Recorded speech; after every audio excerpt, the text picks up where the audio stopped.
Dolphins fans, there's no sugarcoating it. Today's joint practice with the Detroit Lions was a nightmare. And I mean nightmare. We're talking about the kind of day that makes you hold your breath and pray for good news. This all went down inside the Lions facility. And from the very start, it just felt off. The biggest gut punch?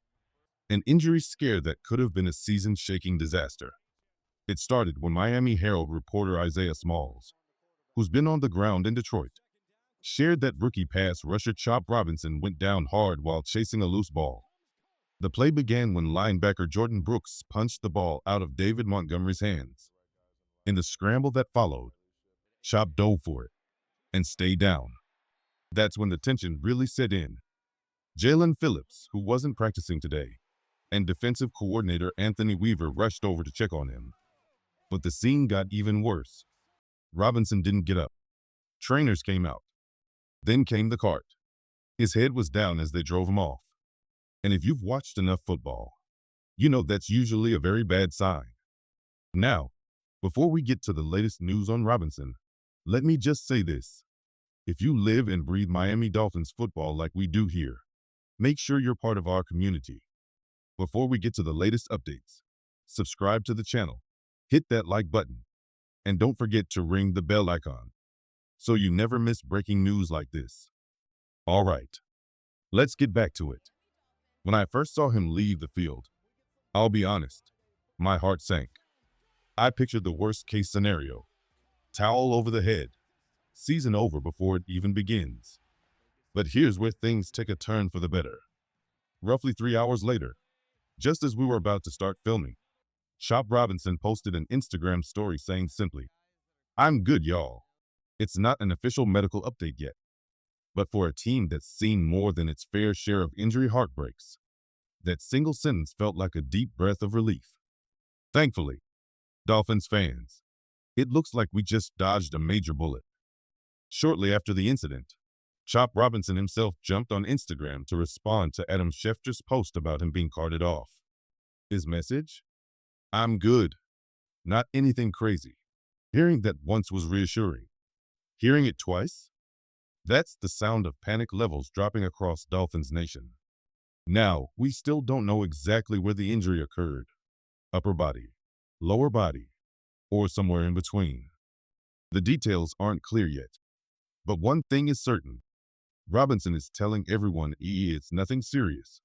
And that's about as good as it gets considering how bad things looked in the moment. Here's why this is so important. Chop Robinson isn't just another guy in the rotation. He's one of the most exciting young pieces on this roster. There's no guarantee Miami makes the playoffs this season. In fact, there's no guarantee they're even a good team start to finish. But what is guaranteed is that watching Robinson's development every Sunday is going to be worth the price of admission. Let's rewind to his rookie year. From weeks 8 through 18. That's after Miami's early bye. Robinson wasn't just productive. He was elite. He ranked 7th among all pass rushers in overall pass rush grade, 4th in pressures, 4th in quarterback hurries, 3rd in pass rush win percentage, and 3rd in Pro Football Focus's PRP rating, which blends productivity and efficiency to measure pure pass rushing impact. Translation: in the second half of last season, he was playing like a top 5 pass rusher in the NFL. As a rookie. That's why expectations for year 2 are sky high. Miami already views him as a core piece alongside Bradley Chubb on the edge, with Jalen Phillips holding that outside linebacker role. The bottom line, this team's defensive identity was built with Chop in mind. Seeing him walk away from today with just a scare instead of a season-ending injury keeps that vision intact. For me, Chop Robinson was the single player I was most eager to watch in 2024. Losing him for the season wouldn't just hurt the fans' excitement. It would have punched a massive hole in Miami's defensive blueprint. This defense needs its pass rush to be dominant, partly because it has to cover for a secondary that's far from airtight. We'll get into that in a moment. But Chop's scare wasn't the only reason today's joint practice was rough. In fact, it may have been one of the ugliest joint sessions I've seen the Dolphins take part in. And here's the thing. This isn't just coming from Miami reporters who might spin things positively.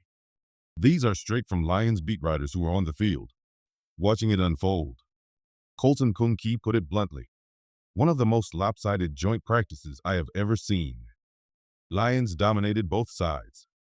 Then Nick Baumgartner added, Lions just out everything at the Dolphins for 2 hours. As lopsided as a joint NFL practice as I've ever seen. And Mike Payton? He didn't sugarcoat it either. Either the Dolphins are really bad or the Lions are just a juggernaut. Now, yes, that's all from Detroit's perspective. But when multiple reporters who have no reason to exaggerate all agree Miami got outclassed, you know it wasn't pretty. If you could imagine the worst-case scenario for a Dolphins joint practice, today came dangerously close to matching it. To be fair, Miami wasn't at full strength. Jalen Phillips sat out entirely. Tyreek Hill wasn't on the field. Jalen Waddle only did limited red zone work and wasn't heavily involved in team drills. Still, even with those absences, you want to see more fight from a team that's supposed to contend in the AFC. Yes, Miami was missing 3 key players, Tyreek Hill, Jalen Waddle, and Jalen Phillips. But even with those absences, this practice made one thing clear. Right now, the Dolphins are not in the same weight class as the Detroit Lions. Let's go through some of the main takeaways from the session, starting with the most glaring issue, the passing game. It was rough, and not just had a few bad plays rough. We're talking a continuation of what we saw last week in the joint practice with the Bears. The offense simply could not get anything consistent going through the air. Part of the problem? The offensive line. Reports suggest they had trouble holding up in protection almost every snap. Tua Tagovailoa was feeling pressure constantly, rarely getting enough time to scan the field or let routes develop. The Lions' defensive front took full advantage, racking up what sounded like multiple would-be sacks in just a couple of hours. Another issue, Miami's top wideouts simply weren't there.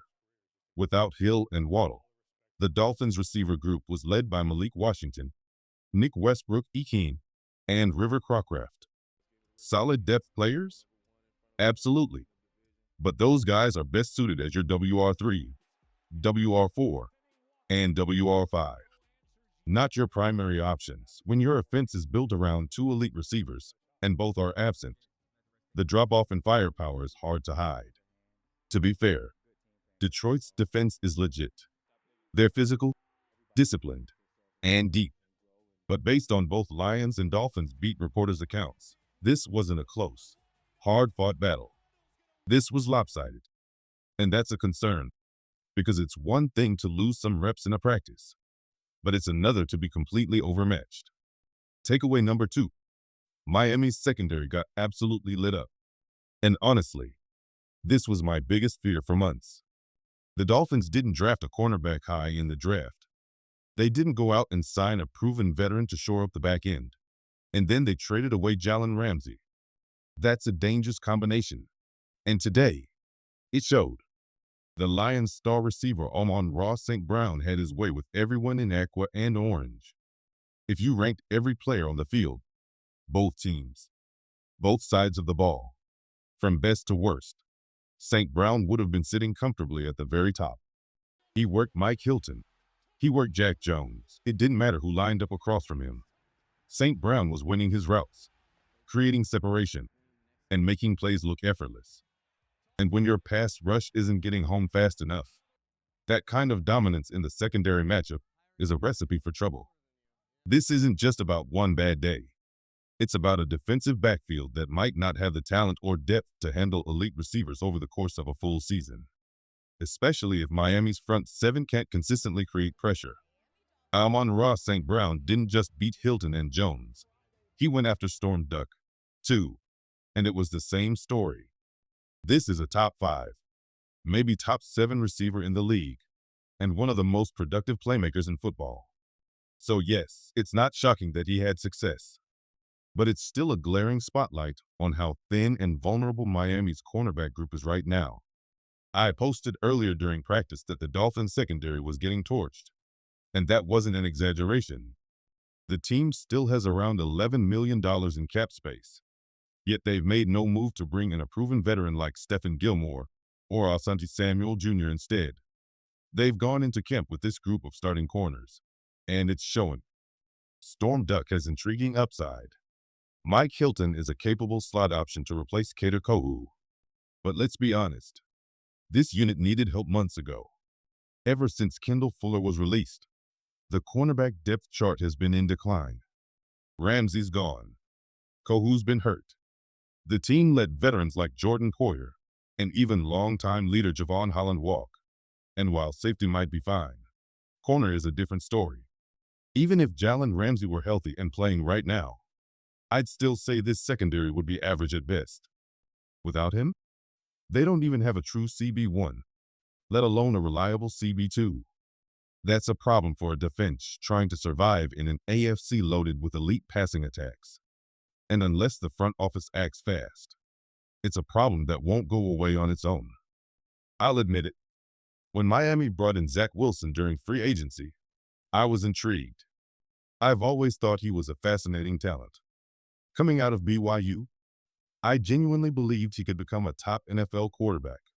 Sure, there were concerns about his size and decision-making, but his arm talent and off-script playmaking felt like things you couldn't teach.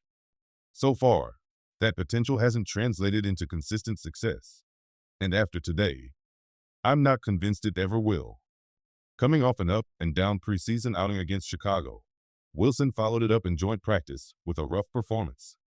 In 7-on-7 drills, he threw multiple interceptions. In full 11-on-11 work, he struggled again, missing reads, hesitating on throws, and generally looking uncomfortable. The one bright spot came in the red zone. Wilson managed to string together a few positive reps, finding Tanner Connor and Eric Ezekama for touchdowns.